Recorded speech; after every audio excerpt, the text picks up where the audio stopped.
The other thing I want to talk about is the other Veronica, okay? And that's the title of this video, the other Veronica. Basically, my name is not Veronica in real life. Sorry to burst your bubble if you like that name and you thought it was becoming. But my real name isn't Veronica, and that's why I wear these sunglasses, to protect my identity, so that people don't instantly recognize me.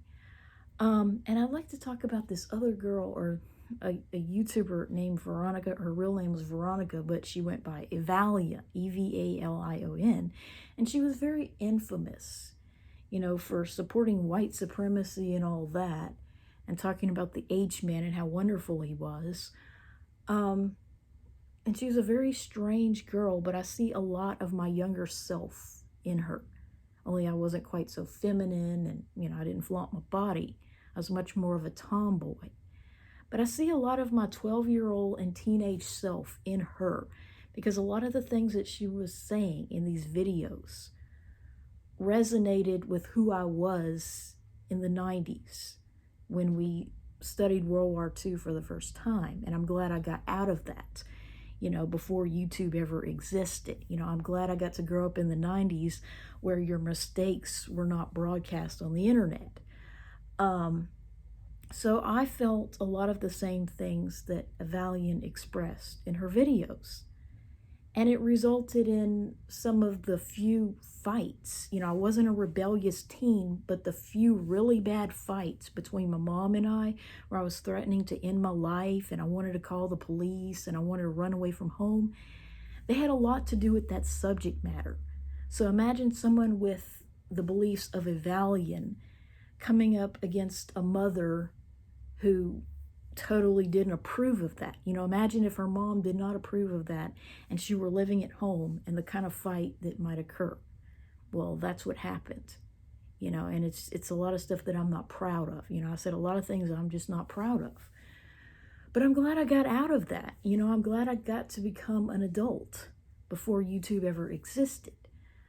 So I had a lot of problems growing up. But, one thing I do not approve of is, the new direction her life has taken, from what I gather. I can't seem to find anything about her now. And I guess you could say I'm just appropriating the name Veronica, because if she can be Veronica in real life and go by something else, well, I can be something else in real life and go by Veronica just because it's a pretty name. But what I don't like about her is this new white baby challenge, okay? She became famous for racism, basically. And while I did have maybe a little bit of that when I went through that Nazi obsession, as I call it, around the age of 12, and you know what the saddest part of the whole equation is? The fact that I knew absolutely nothing about the H-man and World War II or anything of the sort when I was younger than that. You know what I'm saying? It's like we studied it near the end of 5th grade when I was 11 and a half. And then at age 12, it's like I became obsessed with it because I didn't really have anything else going on in my life. And it's like I went from not even knowing who this man was to being so obsessed with him that he consumed my every thought. And then by now, I don't really think about it all that much, or I try not to. But what really makes me mad is the new direction that Veronica's life has taken, from what I gather.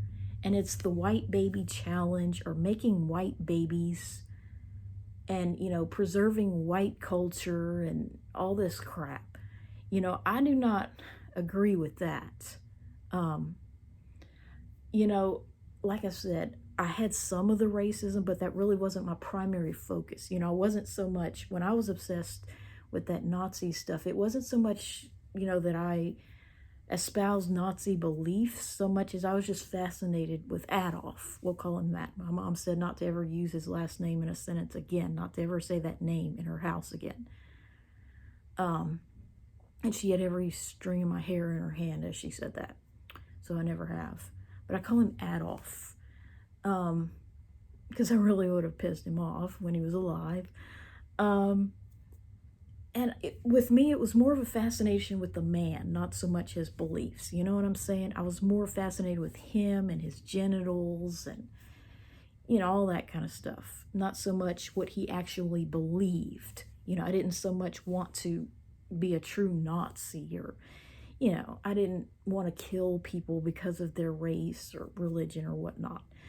But with me, it was just more of a specific, just like these characters in these cartoons, I was specifically obsessed with Mr. H and everything about his private life more than anything.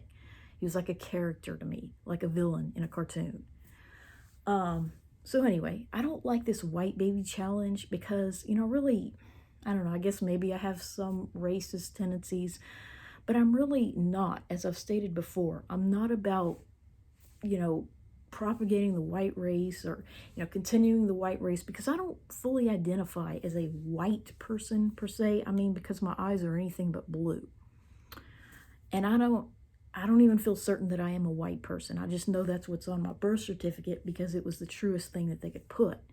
It made sense, with the coloration that I have or the lack of pigment in my skin. But I have some ancestry, like I've stated before, that's Native American and Latina or, other races, maybe even some Asian in me. I don't even know. But I have some other non-white races mixed in. Like, I'm not a pure white European.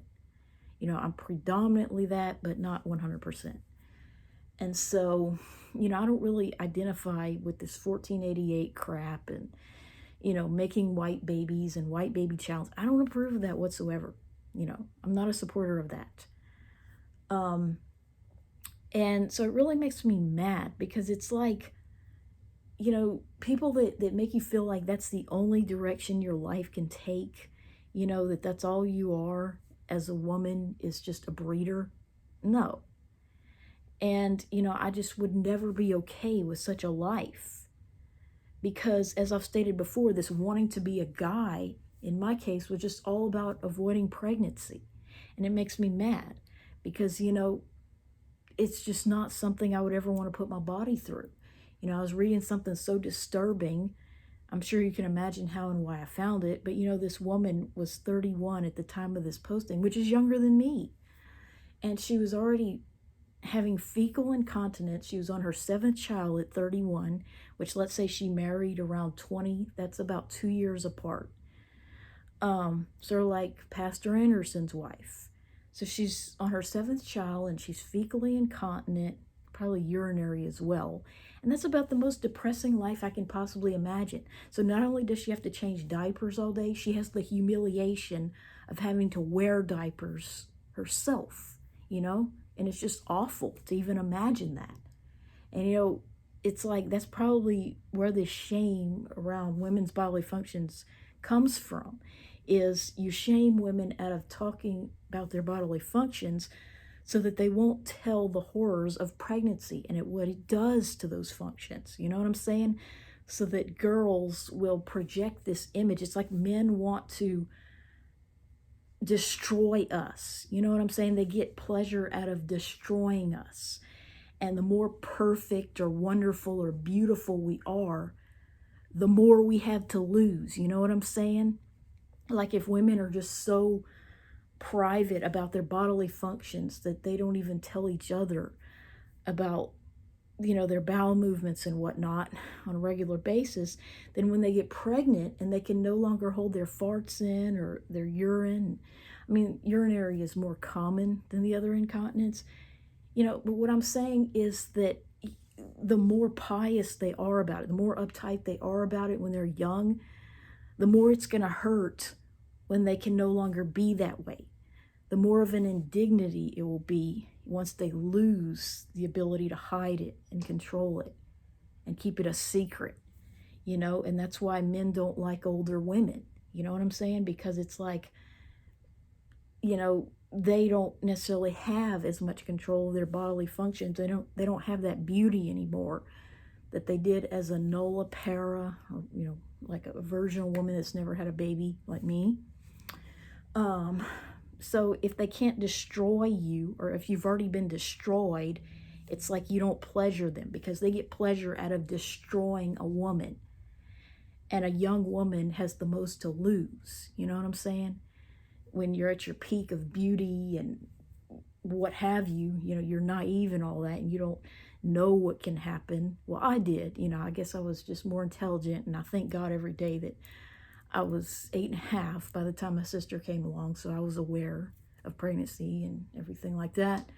But yeah, it's like, I hate these people that want to say that we should have more white babies. First of all, I'm not exactly sure what that is, because where do you draw the line between white and non-white is the question. You know what I'm saying? When is someone white or not? To even define that is racist in and of itself. And so, it just makes me mad, because it's like, my eyes are just as brown as anyone else in the world. They're about as dark as you can get. Yet I'm supposed to identify with the race that has blue eyes and blonde hair.